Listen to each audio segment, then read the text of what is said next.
O Senhor esteja convosco. Ele está no meio de nós. Proclamação do Evangelho de Jesus Cristo segundo Marcos. Glória a vós, Senhor.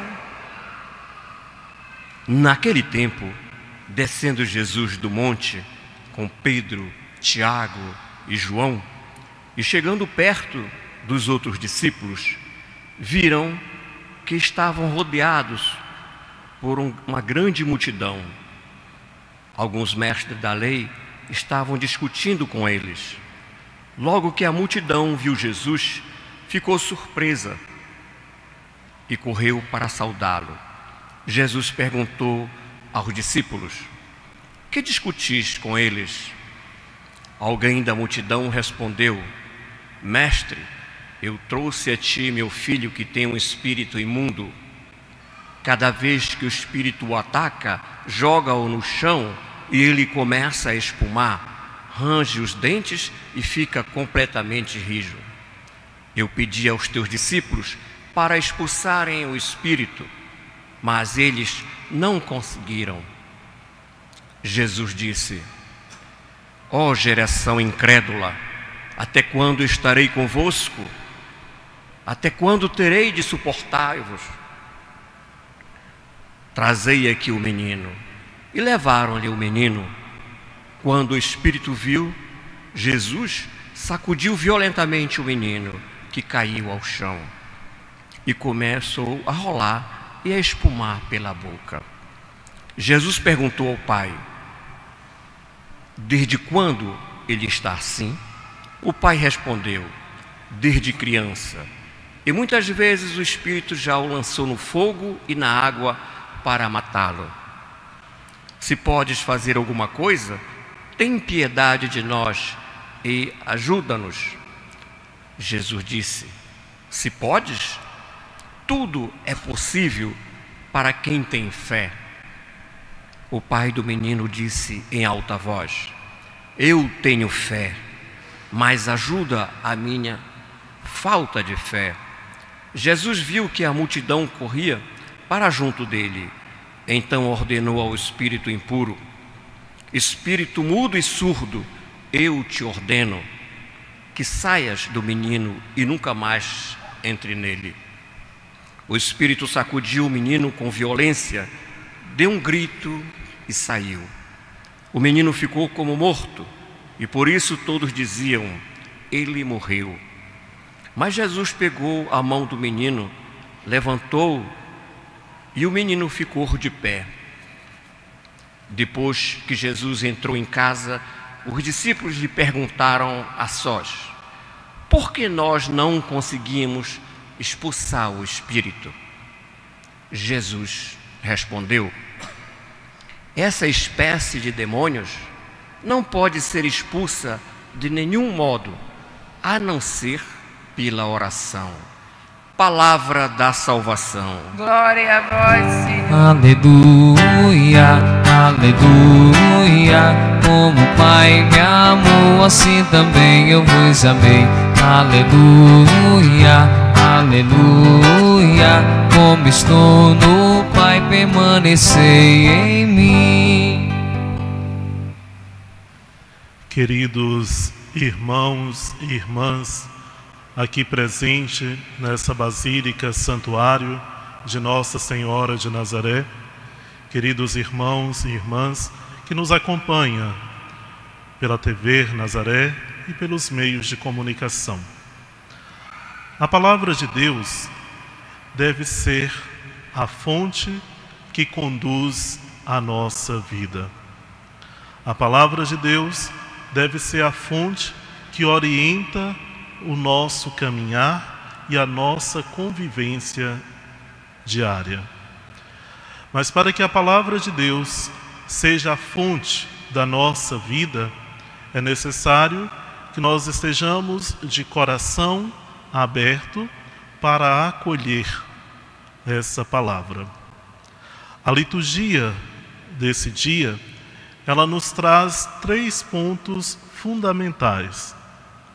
O primeiro ponto, na primeira leitura, é a sabedoria. Depois, no Evangelho, nós vamos encontrar 2 pontos fundamentais na vida do cristão. Primeiro, a fé, e o segundo, a oração. Esses 3 pontos devem direcionar a vida do cristão, a vida do batizado. Na primeira leitura do livro do Eclesiásticos, o autor sagrado, ele nos relata e nos traz a importância da sabedoria. E ele coloca que a sabedoria, ela vem de Deus, ela é divina. O autor sagrado, ele relembra que Deus é o autor da sabedoria, é a origem da sabedoria. Deus não é apenas a origem da vida, a fonte da vida, mas também a fonte da sabedoria. Toda sabedoria vem de Deus, toda sabedoria provém da graça divina, da providência divina. E nós temos que estar abertos a esta sabedoria, pois somente essa sabedoria nos coloca no caminho de Deus. Somente a sabedoria de Deus nos ensina a fazer a sua vontade. E aonde encontramos a fonte dessa sabedoria? A fonte dessa sabedoria, como a própria leitura fala, está na palavra de Deus. E é na palavra de Deus que nós encontramos esta sabedoria. Daí se dá a importância de observarmos a palavra de Deus. Daí se dá a importância de estudar a palavra de Deus, de ler a palavra de Deus, de meditar a palavra de Deus. Não simplesmente ler por acaso, não simplesmente passar, mas aprofundar na palavra de Deus. Porque muitas vezes nós lemos a palavra de Deus, mas de uma forma tão superficial, lemos com pressa, nem entendemos aquilo que está falando e também não procuramos entender. Muitas vezes simplesmente pegamos, eu já encontrei pessoas que já disseram, eu já li a Bíblia 2, 3 vezes, mas até o momento eu não entendi nada, não sei nada, é muito complicada. A palavra de Deus, ela se torna fácil de ser compreendida quando nós a lemos com o coração, quando nós a lemos com fé e sobre a graça da ação do Espírito Santo. Por isso, queridos irmãos, queridas irmãs, a palavra de Deus, todas as vezes que nós nos aproximamos dela, nós temos que nos aproximar com o coração aberto e pedindo o auxílio da graça divina. Porque somente com o auxílio de Deus, somente com o auxílio do Espírito Santo, nós iremos compreender a palavra de Deus. Somente com o auxílio do Espírito Santo, a palavra de Deus ela vai se tornar vida nas nossas vidas. Somente com o auxílio do Espírito Santo, nós iremos compreender aquilo que o Senhor tem a nos dizer. Somente com o auxílio da palavra de Deus, com o auxílio da graça de Deus, nós iremos compreender a palavra de Deus e a iremos colocar em prática. Porque não basta simplesmente ler, não basta simplesmente compreender, a palavra de Deus é linda, é maravilhosa, é alegria aos nossos corações, mas se não a colocamos em prática. A palavra de Deus, ela precisa ser colocada em prática. E a palavra de Deus, cada dia que nós abrimos a Bíblia, cada dia que nós ouvimos, cada dia que nós a meditamos, nós encontramos uma mensagem que conforta os nossos corações, uma mensagem que alegra os nossos corações, uma mensagem que nos dá uma direção, que nos aponta a uma direção. E é por meio da palavra de Deus que nós iremos chegar à sabedoria. E é por meio dessa sabedoria que nós iremos fazer a vontade de Deus. Mas é a sabedoria divina, a sabedoria que vem do alto. O conhecimento que nós temos da ciência, das filosofias, tudo isso provém de Deus. Tudo isso Deus dá ao homem mas para que seja colocado em prática em vista do bem comum, em vista da salvação de todos. Por isso, nós temos que estar abertos a essa sabedoria divina, essa sabedoria que se manifesta em diversas formas, essa sabedoria de Deus que se manifesta de formas diferentes nas nossas vidas, onde cada um recebe essa sabedoria e onde cada um é convidado a transmitir esta sabedoria da sua forma, do seu jeito. Porque Deus que a dá, é Deus que distribui esta sabedoria. O Evangelho de hoje, que nós ouvimos, nos traz um relato muito interessante de um jovem que estava possuído por um espírito imundo, e os discípulos que tentaram expulsar esse discípulo e não conseguiram. O evangelista, quando ele fala de que uma pessoa está possuída por um espírito imundo, por uma força negativa, ele está falando das forças que são ao contrárias ao reino de Deus, que são contra a vontade de Deus, que impede o reino de Deus de acontecer. E Jesus, ele chega, está lá uma discussão grande, todo mundo revoltado, todo mundo falando, aquele falatório todo, né? Nós já vimos quando alguém passa mal, todo mundo se aproxima, todo mundo começa a falar e ninguém encontra uma solução, ninguém encontra uma saída. Aconteceu isso com os discípulos de Jesus. E quando Jesus chega, pergunta o que aconteceu, o pai vai logo e fala com Jesus: olha, eu trouxe o meu filho que está atormentado, mas até agora ninguém conseguiu fazer nada. E Jesus se aproxima, aquele espírito sacode com a certa força, com a certa violência e deixa aquele jovem. E todos ficam impressionados. Como que aquilo aconteceu? E no meio daquele discurso, Jesus pergunta àquele pai o que quer que ele fale.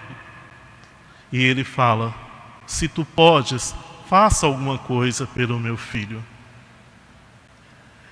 Aquele pai que já estava desenganado, desacreditado, porque tinha trago o seu filho para os discípulos e ele não tinha visto a cura acontecer, ele pede a Jesus para que faça alguma coisa para o seu filho. Ele não perdeu a fé, ele não perdeu a esperança, ele queria ver o seu filho livre. Então nós também somos chamados, mesmo diante das forças que são contra a vontade de Deus, mesmo diante dos sofrimentos, mesmo diante daquilo que nos impede de fazer a vontade de Deus, nós não podemos perder a fé, nós não podemos perder a esperança, nós temos que confiar em Jesus e estar sempre pedindo o seu auxílio, pedindo a sua graça. Porque quando nós confiamos em Jesus, quando nós confiamos na sua palavra, quando nós temos fé na pessoa de Jesus, a graça acontece na nossa vida. A graça acontece em todas as situações. Mas para isso, é necessário que tenhamos uma fé verdadeira. Uma fé verdadeira. Uma fé que confia. Uma fé que não perde a esperança. Nós somos tentados a perdermos a fé. Diante dos nossos problemas, diante das dificuldades da vida, muitas vezes nós perdemos a esperança. Diante de algumas situações nós falamos: já rezei tanto e até agora não vi a graça acontecer, vou parar de rezar. Já rezei tanto pela libertação do meu filho, pela libertação do meu esposo, já rezei tanto pela cura de fulano e nada aconteceu. E perdemos a fé. Não, nós não podemos perder a nossa fé. Mesmo que demora de acontecer, nós temos que permanecer perseverantes na fé. Temos que permanecer perseverantes na oração, perseverante, suplicando a graça de Deus. Pois a graça de Deus, ela acontece na nossa vida na hora certa, no momento certo. Por isso, nós nunca podemos perder a esperança. O terceiro ponto, Jesus volta para casa com seus discípulos. Seus discípulos ficam todos perturbados, porque eles não conseguiram expulsar aquele demônio. E chegando em casa, eles fazem uma pergunta a Jesus: Mestre, por que nós não conseguimos expulsar este demônio? E Jesus responde: alguns tipos de demônio só podem ser expulsos mediante a oração. A oração tem que ser um ponto fundamental na vida de todo cristão. Pois somente por meio da oração nós conseguimos vencer. Somente por meio da oração nós conseguimos ser perseverantes na fé. Só pela oração nós iremos perseverar na fé. Só por meio da oração nós iremos alcançar as graças divinas. Porque a oração nos coloca em comunhão com Deus. A oração nos coloca em comunhão com os nossos irmãos. Por isso, queridos irmãos, nós somos convidados a fazer da nossa vida uma oração.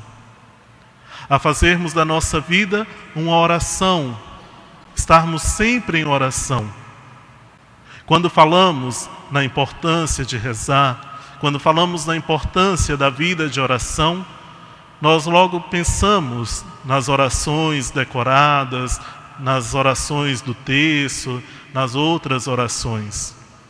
Mas a oração verdadeira é aquela que brota do nosso coração nas nossas necessidades. A oração verdadeira é aquela que no meio do sofrimento nós elevamos o nosso pensamento, a nossa mente a Deus e suplicamos a Ele a sua graça. A oração verdadeira é quando no meio do desespero nós voltamos para o Senhor e pedimos: Senhor, tende piedade de mim, Senhor, me dá força para suportar este sofrimento, para suportar essa dor, Senhor, me dá paciência nessa situação. Esta é a oração verdadeira, é a oração que brota do nosso interior, é a oração que brota das nossas necessidades. A oração verdadeira é aquela que nós apresentamos a Deus as nossas necessidades, sem medo, sem vergonha, que nós vamos direto diante dele e peçamos e apresentamos e falamos: Senhor, aqui estou com essa situação e eu quero a tua ajuda, eu quero a tua graça. Porque a oração verdadeira, ela nos mantém diante de Deus, ela nos mantém diante da graça de Deus. Por isso, queridos irmãos, queridas irmãs, nós somos convidados a fazer da nossa vida uma oração. Nós somos convidados no nosso dia a dia, no meio dos nossos afazeres, a elevar a nossa mente a Deus e a pedir, a suplicar a sua graça. Também somos convidados no meio do nosso dia a dia, dos nossos afazeres, a elevar também a nossa mente a Deus em agradecimento, em louvor pelas graças que nós recebemos, todos os dias. Porque muita gente chega e fala: ai, eu não tenho tempo de rezar, a minha vida é tão corrida, não sobra nenhum espaço. Mas nós temos tempo para rezar. Basta que nós saibamos aproveitar o nosso tempo. Basta que nós tenhamos o desejo de rezar. Porque quando nós temos o desejo de rezar, as oportunidades de rezar nos aparecem. Por isso, queridos irmãos, queridas irmãs, peçamos ao Senhor nessa Eucaristia que nos dê a graça do seu Espírito e nos dê uma verdadeira sabedoria. Peçamos ao Senhor que nos dê também a graça de uma fé verdadeira, de uma fé confiante, de uma fé que sabe esperar, de uma fé que sabe suplicar. E peçamos ao Senhor que nos dê a graça de sermos pessoas orantes, que possamos estar sempre diante do Senhor em oração, apresentando a Ele as nossas vidas, as nossas necessidades. Amém? Amém.